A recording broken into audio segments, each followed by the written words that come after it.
接落来看这台中的警方，去年是查到第3级甲4级的毒品，大概是240公斤，最近是当咧消费下半年度的大概140公斤，这种类是800款刺达破亿。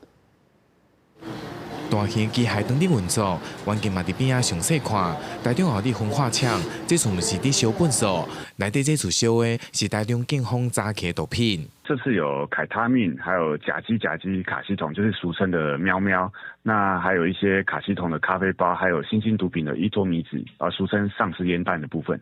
警方清点统计，去年都查到第3、第4级的毒品拢总240公斤，最近年关就要到啊！从去年后半年查到2723件，140公斤来消费，而今年消费数量还佫比前年加了10公斤。而毒品的种类相当多元，其中丧尸烟弹因为真容易使用，成为新兴的毒品，不过查起嘛相对较无简单。依托米酯，那它比较常见的话，就是会加入在电子烟油，那因为它在使用很方便，所以有毒驾的情形蛮常见的。那在毒驾的话，它会让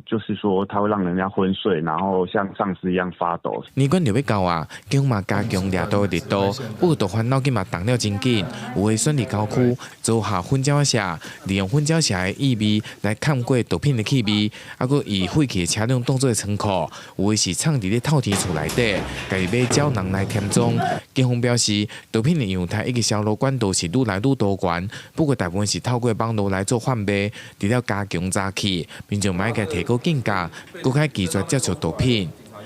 公视新闻台中报道。